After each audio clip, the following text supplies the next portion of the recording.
Hello, hello. Today we have 15 different matchups and 15 different starts out of it. Starting at Sunday, 1 o'clock, and going all the way to that doubleheader this week on that Monday Night Football game. So, this first 1 o'clock game, let's start off with LAC versus the New York Giants. Jackson Dart's first start. He is not my start for fantasy. My must start, actually, I would say, is how I would classify because he's more than just a start at this point, would be Omarion Hampton. If you drafted him in that round 3, round 4 range, this was why. He's getting the volume that we hoped for. Sadly, part of that came from Najee being injured. He was getting good volume before, but now after this week 3 game, it really looked like he just got his footing. His numbers have actually been good. He's just made a lot of mistakes along the way to get to those positive numbers in general. The New York Giants, they are 4th worst against running backs so far.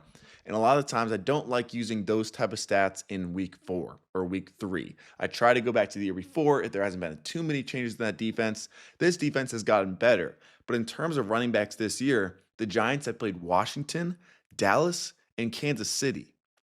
Hampton's probably the best running back out of that group, and they are already 4th worst against running backs.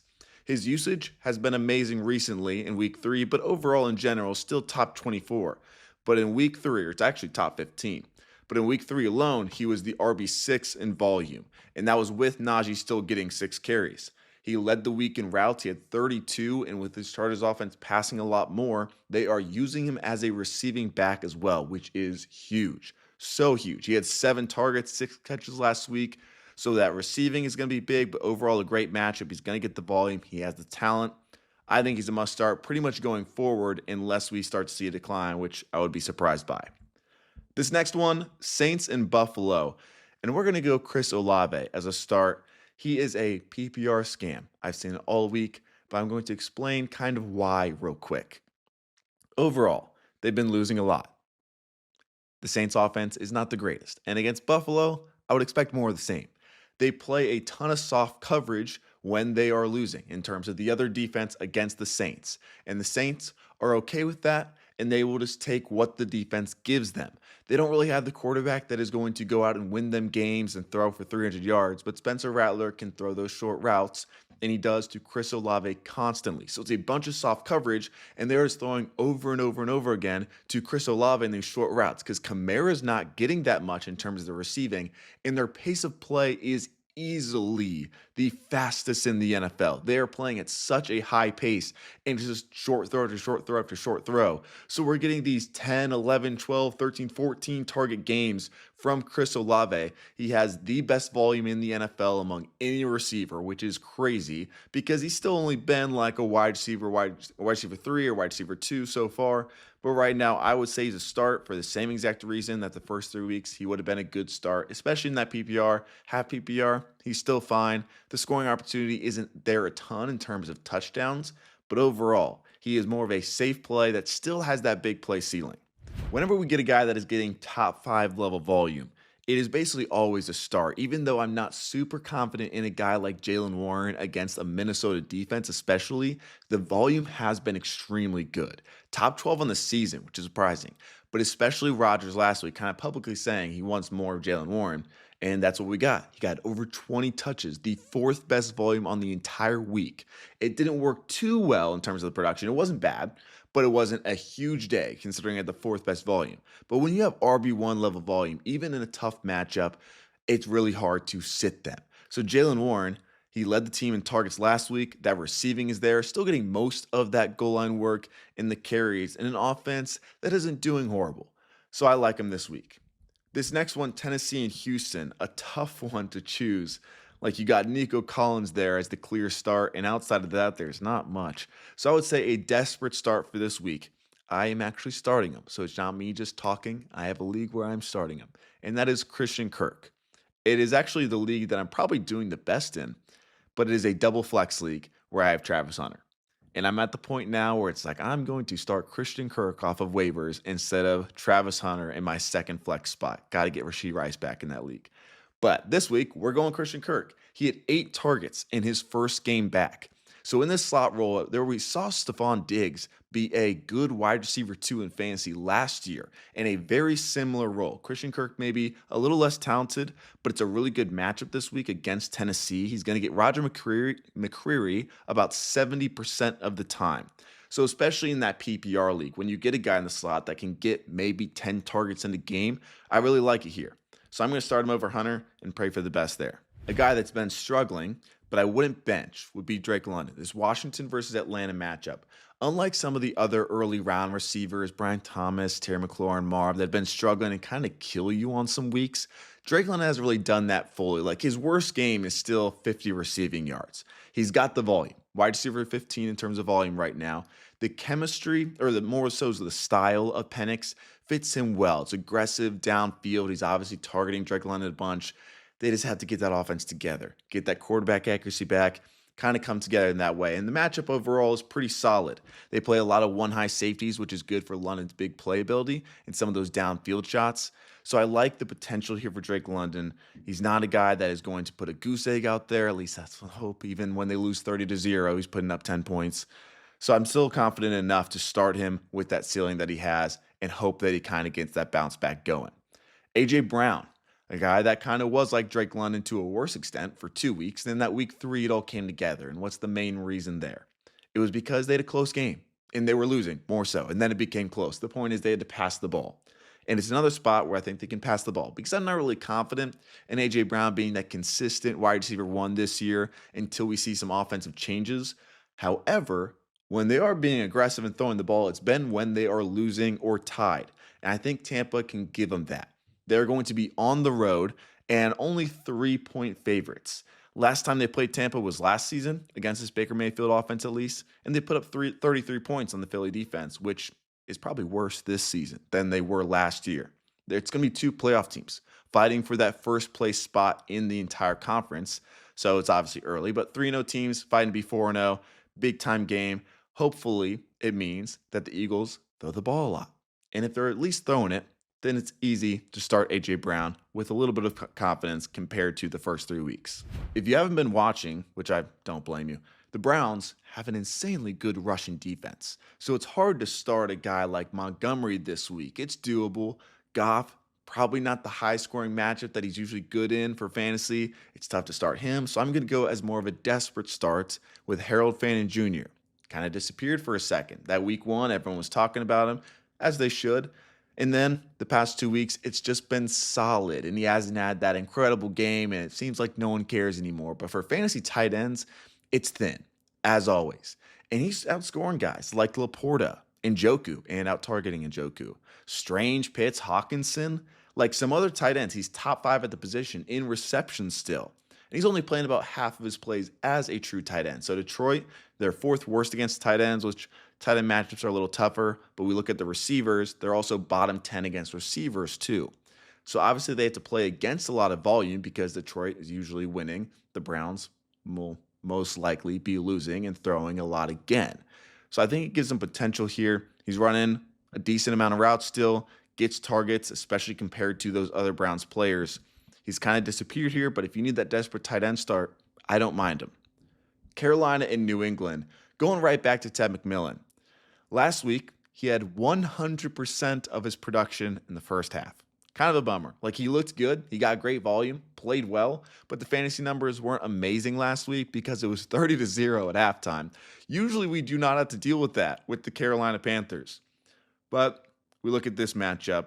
Gonzalez maybe will play. So that is a big factor. But even if he does play, I wouldn't expect him to shadow or be a full go coming off of this hamstring injury that he's missed the first 3 games for. So still an overall good matchup, I would say. The New England Patriots are 6th worst against receivers without him this year. And McMillan, he is the 14th best volume. It keeps rising. It's getting higher and higher and higher. He doesn't have that touchdown yet. He doesn't have that monster game, but it's been consistently solid week after week, and he obviously has that big play upside. So I like starting him again this week. I won't say he's a must start. He is ranked in the consensus rankings in the 20s for receiver.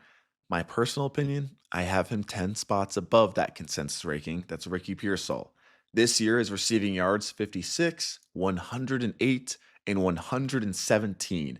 He's going against a Jacksonville team that they weren't the greatest against receivers last year. They were seventh worst, or are seventh worst so far to start this year. And since last season, they are by far the last in explosive pass plays allowed. I said this last week for Nico Collins because Nico is that big play receiver, and it played out that way. Pearsall is similar in that way. 18 yards per reception this year. That's kind of what we'd expect in terms of his production, where it's coming from. He's going to get a lot of those big plays, and Jacksonville, by far, compared to anybody else in the NFL, has struggled with that for a decent amount of time now. So Pearsall with Mac Jones, Brock Purdy, it doesn't really matter to me. There's still no George Kittle. I love him here. Another start for me. Indy versus the Rams, Los Angeles. A flex start, I would say, is Michael Pittman Jr. He has been maybe a little more quietly really good this year. The focus has kind of been on Daniel Jones, on Tyler Warren, on Jonathan Taylor. He has 20 fantasy points in both of his games that he's not going against Patrick Surtain. And even against Surtain in this Broncos defense, he put up like 10. It wasn't bad. But now he's going to match up with Emmanuel Forbes as that primary corner. The Rams, they have a good passing defense. And overall, their corners aren't bad. But Forbes is the worst of the trio there in terms of that matchup. So when we're looking at the other guys, Alec Pierce and Josh Downs, Michael Pittman has the best matchup of the three. And with this Indy offense, they've been running it a ton. And a lot of that has been because they've been winning. The Rams, at least you would expect a close game. So right now, Indy's averaging under 30 passing attempts per game. Maybe that bumps up a little bit more. Maybe Daniel Jones gets into the 35 to 40, gets a little bit more volume here for Michael Pittman. And overall, especially in PPR, he's being used even more. Like he's usually been in the past like an intermediate type of guy. Most of his targets are between that 10 and 15 yards. This year, his ADOT has dropped a ton. The air yards, he's being targeted really short consistently. And when you have the Rams defensive line coming at you, a lot of those targets, when you can get it out quick, if that is going to Michael Pittman, that's huge against this pass rush. So if Daniel Jones is pressured a lot and he is thrown it quick a lot, then Pittman can benefit from that. A big one is next, Baltimore versus Kansas City. How many people would believe you if you told them in week 4 this would be a 1-2 versus 1-2 matchup? It's not a must win, obviously, but it's a huge game. So I'll take Patrick Mahomes as a start. It works out. It's one of those where, like, I have less stats for this one, if I'm being honest. It's more so it's Patrick Mahomes in a big time game against a team that doesn't have the greatest defense so far. And it should be a game that you'd expect shootout potential to be in. So the Ravens played the Browns at home. Good for their defense. Outside of that, they played those two big-time games against the Bills and the Lions, and they allowed 41 points and 38 points. The Chiefs' offense in total isn't as good as those two offenses, but they have that potential. So it's a home late game for Mahomes, 1-2, powerhouse versus powerhouse, at least over the last 5 years. And the Chiefs can't really run the ball. So what we've seen with the Bills and the Lions, they run very well. Goff didn't have the greatest day against the Ravens last week in fantasy because they were able to run the ball so well. Baltimore, they still don't have the greatest passing defense. It's just their rushing defense is also really bad. But the Chiefs also can't really run the ball. So I think it's still going to be a lot of Patrick Mahomes. There's at least a lot of upside here, so I really like him as a start. There's a lot of starts between Las Vegas and Chicago. I'm going to go with Jakobi Meyers here. He was amazing those first 2 weeks, had a couple big plays in week 3, but overall wasn't the day that you wanted, but is set up very well this week. I still think Bowers is dealing with injury. Like, he doesn't look full speed, doesn't look fully like himself. And we got Jakobi Meyers out of the slot, playing about 65 to 70% of his routes there. He has 60 yards every single game, and that main corner that would be on him, Kyler Gordon, who's really good, is injured right now. So he's going to be out. Jalen Johnson, which would be probably the second guy when Myers is on the outside, is also out. So this defense has been struggling without him. And we saw, in terms of fantasy receivers in the past, they've allowed a middle-of-the-road amount of fantasy points, which is weird considering that their secondary is so banged up. So why is that? Well, they've actually allowed the 7th fewest receptions to receivers. And with that, they are still bottom 5 in receiving yards allowed. So week 1, we saw barely any volume in that Minnesota game where J.J. McCarthy didn't throw it until the 4th quarter. That second game was Detroit. They could run all over the place. They went up a ton. They had a lot of touchdowns, like Amon-Ra St. Brown had 3, I think. But Goff in general, the volume just wasn't really there in terms of the receptions. And then Dallas, week 3, Lamb goes down, and the main guy that was getting those receptions was actually Jake Ferguson. But I think Ferguson is closest to Meyers and Bowers. And right now with Bowers hurt and Meyers as that at least number 2 option, can get a ton of volume here just like he did in those first 2 weeks. Ferguson had 14 catches. So yeah, the receivers aren't getting a ton of receptions yet, but I wouldn't say it's because they're locking them down. So Jakobi Meyers has maybe this top target for week 4. I really like him. He has 60 yards in every single game so far. He should be in most lineups. Green Bay and Dallas, speaking of him, Jake Ferguson. Close to a must start at this point. Like, he's the tight end 1 in PPR leagues. For tight ends, he is getting an absurd amount of targets, an absurd amount of receptions. His volume isn't just the best among tight ends, it's 7th best among receivers. There's only 6 receivers right now that are getting better volume than Jake Ferguson. His targets per route after CeeDee Lamb left the game, which he already had a couple targets by that point, really early, it was at 48%. 50% of his routes, he was getting a target, and it's because he's that natural replacement as that short area target. Like Pickens and CD kind of have a lot different roles to start the year. Ferguson is that closer guy in terms of that safety valve tight end. We can get a ton of volume there. So Green Bay, great defense.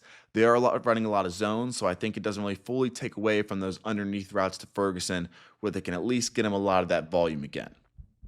Cincinnati versus Denver as we get to these Monday Night Football games. Cincinnati looks like a mess right now. We're going to go Courtland Sutton.